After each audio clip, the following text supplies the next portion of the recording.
Hi everyone and welcome to the first official video on the Lewis Pickering Football Show. Today I'm going to be discussing my early previews for the Premier League season. This is part 1 of 5 and today I'm going to be discussing Arsenal, Aston Villa, Brighton and Burnley. So let's start with Arsenal. Mikel Arteta has come in, done really well, sorted the defence out, sorted Xhaka out. Aubameyang's still scoring for fun from the left hand side. I think that they could do with another centre half, an experienced centre half, if they're still going to play 3-5-2. I think Kieran Tierney playing left side of a centre half has been really a great find. If he stays fit this season, I think he could be a really key player for Arteta this season. The main bit of transfer business that Arsenal can do is keep Aubameyang though. You can't replace that amount of goals. 29 goals again in all competitions last season, even playing from the left hand side when Arteta come in. Penalties, one-on-ones. To go into the transfer market and try and replace that, it's just not possible for a team like Arsenal who are not in the Champions League. So Arsenal have just signed Willian from Chelsea on a free transfer. People complain about his wages, saying it's too high, he's getting on, but for me, Willian was one of Chelsea's most influential players last season. Scoring, assisting goals, and I think if you can take someone like that from one of your rivals on a free transfer, it's an absolute no-brainer. Been in the Premier League for years and has been and done it. Xhaka and Ceballos set up a really good partnership in centre midfield last season. Arsenal will be hoping they can get Ceballos on another year loan deal, which looks likely from Real Madrid. I still think they could do with another centre midfielder though. Guendouzi, head goes, doesn't look like he's Arteta's type of player, looks like he'll be moved on in the transfer market. I think they could do with a centre midfielder to really give Xhaka and Ceballos some competition. Another thing Mikel Arteta's got to do is pick his goalkeeper. Leno was one of Arsenal's best players last season, if not Arsenal's best player before he got his nasty injury against Brighton. Martinez has come in and done unbelievable. Never been really given a chance, and then he's come in and took it with both hands. So it'll be interesting to see who Arteta picks as his number 1 next season. A problem for me is Pepe. Does Arteta give him a really good chance this season? Second season in the Premier League, see if he can do it. He's come in for a lot of money and I haven't really seen him the potential that the money that they paid for him. So all in all, I think Arsenal could have a good season this season. Their record since Arteta's come in has been really good, and if he could continue that, I think they should be pushing for a top 6 finish. I know you think top 6 Arsenal is guaranteed, but over the last few seasons it hasn't been. The main thing for me again is Aubameyang. Get him signed to a new contract and I think that Arsenal will finish in the top 6 this season. Maybe add a centre half and a central midfielder, just a bit more experience, maybe Premier League experience, and I think Arsenal will and should finish in the top 6 this season. So let's move on to Aston Villa, who get another shot at the Premier League this season, which didn't look likely with 2 games to go at the end of last season. Their running towards the end of the season was the hardest running of the lot. And they ended up surviving. I don't really know how, but the Villa fans will love it. Another season in the Premier League. The main player for Aston Villa is obviously Jack Grealish, the captain, the homegrown boy. Will he be at Aston Villa next season? I don't think so, but I've thought that the last 2 seasons. Most goals in all competitions last season with 10. Just an absolute influential player for the whole team, and when he's not in the team I don't even think they look like scoring, to be honest. The other key player for Aston Villa is Tyrone Mings. Centre half, big, strong, made the most blocks out of any other player in the Premier League last season with 48 blocks. I think he's a colossus, and I think he could really be a shout to play in the Euros next season. For Aston Villa to survive this season, I think they need to dip into the transfer market once again. They need a striker. They really need a striker. Wesley, Samatta, both just not done it this season. I think everyone in the Premier League, towards the bottom end of the Premier League, are looking for a striker to keep them up, but I think if Aston Villa have got any chance of surviving, they really need to look to get another striker in.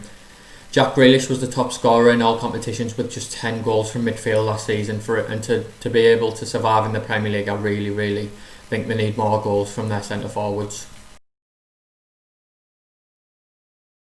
So all in all, without them signing anybody yet, hopefully for the Villa fans that they will start signing players, but if Jack Grealish goes, I can't see Villa surviving this season. I think they were lucky to survive last season. The defensive record was poor, and I think Dean Smith will have a job on his hands keeping Villa up again this season.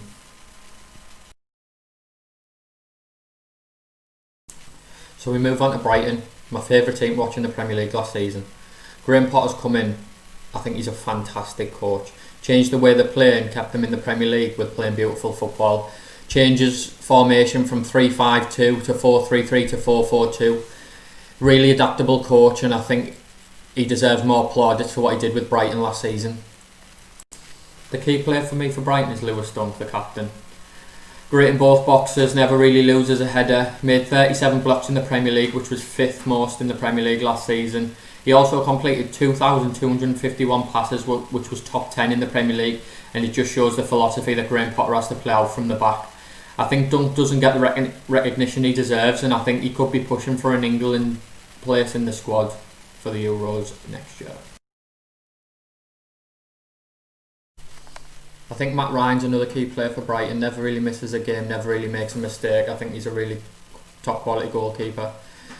The player I'm most looking forward to seeing next season for Brighton is Trossard. He come in last season, he showed spits and spats of what he can do. Since the restart, I think he's been really good, playing just behind the striker, and he can also play left midfield. I think with a Premier League season under his belt, I think he's really going to show what he's capable of this season. I think Brighton fans should be excited.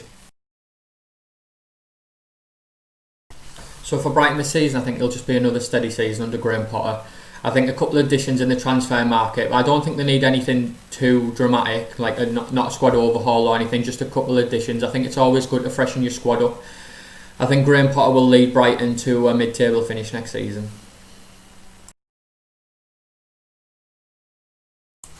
And finally, let's move on to Burnley, the overachievers. Still in the Premier League. Mid-table finish last season is an unbelievable achievement again by Sean Dyche. People might not like the way they play football, but it gets results. There's talk of Sean Dyche maybe coming to an end at Burnley, and I think it'll be absolutely disastrous for Burnley. I can't see any other manager in world football being able to get out of them players what Sean Dyche has been able to get out of them the last few seasons.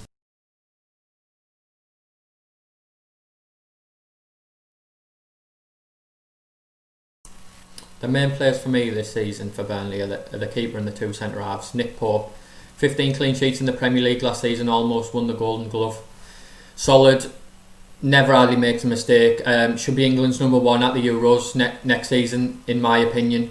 The two centre-halves, Tarkowski, brilliant. Solid, never hardly make a mistake, never shy out of a tackle, never shy out of a header. Also, a threat in the other box, and I think Burnley do rely on set pieces to score goals.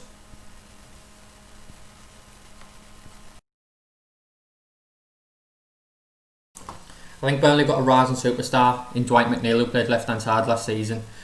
Outrageous delivery, always seems to be on the money.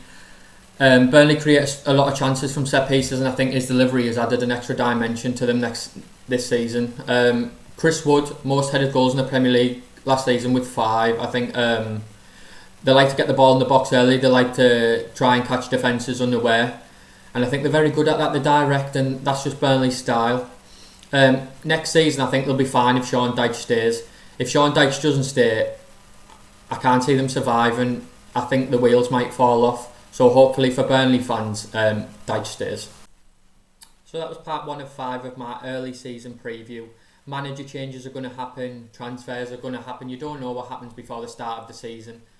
That's why I'm not giving my Premier League table prediction. I'll give that just maybe a week before the start of the season. I hope you enjoyed the video. I know it's a bit raw, it's my first video. If there's any fans of the teams that I've mentioned, let me know in the comments who you think you need to sign, who you think will be a rising star for you this season, or teams I'm still to do in the Premier League. Any fans watching, what would you like me to include? Key players, transfer targets, who have you been linked with? Manager, are you happy with your manager? Are you happy that he's the one to take you forward? Part 2 will be out on Monday, where I will be doing Chelsea, Crystal Palace, Everton and Fulham. If you liked the video, please hit like, hit subscribe. I'm new to YouTube. I'm really looking forward to getting involved with people. Get involved in the comments. I'm going to be looking at all the comments and replying. Thanks again. See you next time.